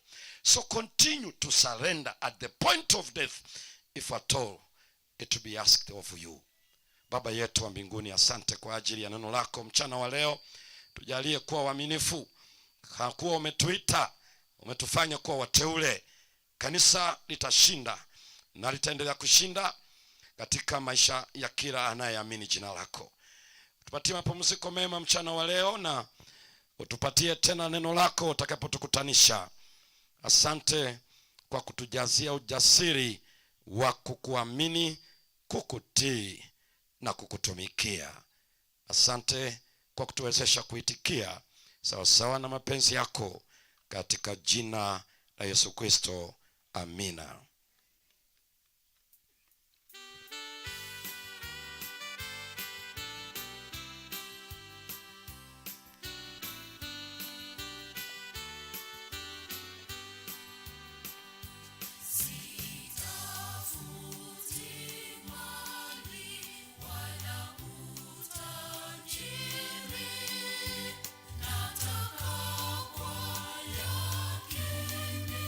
Nipate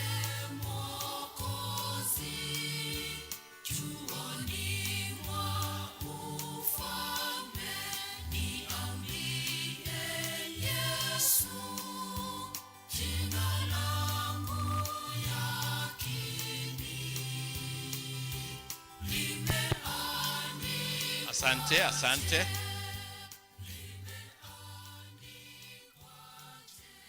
Saa hizi ni saa ya mankuri na tuko na chakula ya kutosha. Yoyote asitoke tupate chakula, na naamini kuna wengine walibeba. Na kwa muda kidogo hivi turudi tuendelee na mkutano wetu.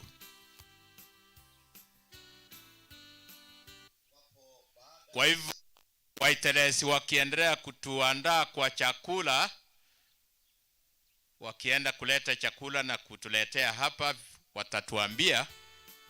Nitauliza wageni wetu kwa guest choir ya leo endelea kutupatia wimbo tukisikiza. Na niko na furaha ya kwamba Suneka yote iko hapa, wamekuja kututembelea. Hiyo ni kusema ya kwamba district pastor wa Suneka yuko. Naomba mpate kipasa sauti ama pastor kuja hapo tusalamie. Kwaye kiendelea kujiandaa. Na ikwaye kimaliza au wakimaliza, kama hatujaenda kwa mankuli, kwaya ya Nyankongo mtakucha muendelee kutupatia wimbo wa kumtukuza Bwana. Huyu ni mtoto wetu hapa, ndio amesema arudi aone wazazi wanaendelea namna gani. Pastor Nyabayo, karibu.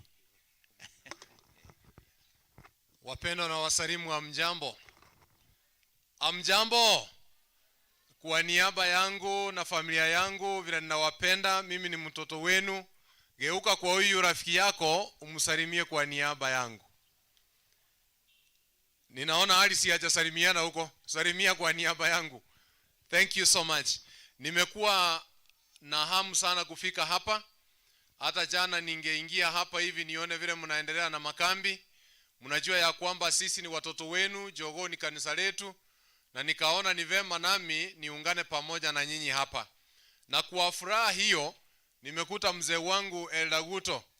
Eldaguto, utasimama hapa mbele hivi wakuone ya kwamba Elda akisema Suneka district iko hapa. Eldaguto ni First Church Elder Suneka South, ndio huyo. Msalimie tafadhali. Si mnaona hata kama singekuwa nimefika hapa, Elda wangu amefika hapa tayari. Ninawaombea mema. Mgeni wetu karibu sana, na nimekuja kuchukua mizigo. Hawajui I'm preparing a way for you. Hajia walisema kuna mjamaa alikuwa anapiga makelele na akasema kwa hakika sio mimi. Mwenye anakuja ako na nguvu zaidi kuniliko. Kwa hivyo mimi naandaa njia. Rafiki wetu sana, asante kwa sababu ya yale yote ambayo umeleta huku kwetu, na ni hakika hapa wa Sabato tutakuwa waaminifu, na sisi mbinguni kwa hakika itakuwa ni yetu. Wenzetu wote na watakia mema. Nitaambia wale wasuneka aje. Watakuja kuwaona ama mtakuja kuwaona? Mungu awabariki sana. Asante, tupate kwaya nafasi, watupatie wimbo.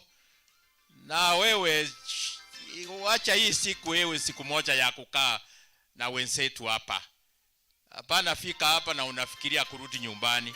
Ile chakula kidogo iko itafanywa ewe nyingi na Mungu mwenyewe. Karibu, yoyote asitoke. Waiteresi mfanye upesi.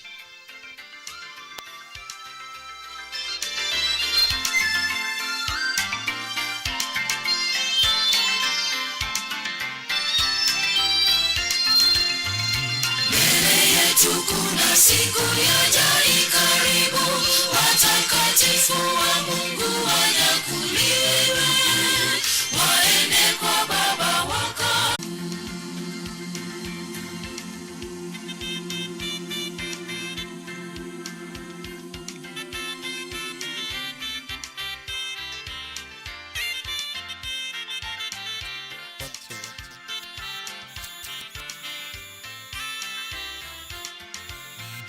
Nyakati hizi ni za hatari, jihadhari, jitahidi uwe mmoja wa wateule ndugu.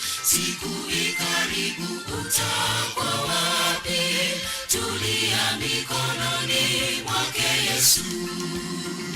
Nyakati hizi ni za hatari, jihadhari, jitahidi uwe mmoja wa wateule ndugu. Siku ikaribu, utakuwa wapi? Tulia mikononi mwake Yesu.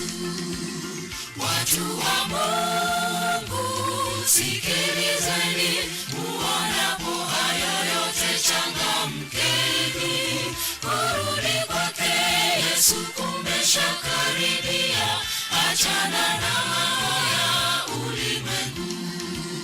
Watu wa Mungu, sikilizeni, muonapo hayo yote changamkeni. Kurudi kwake Yesu kumeshakaribia, achana na mambo ya ulimwengu.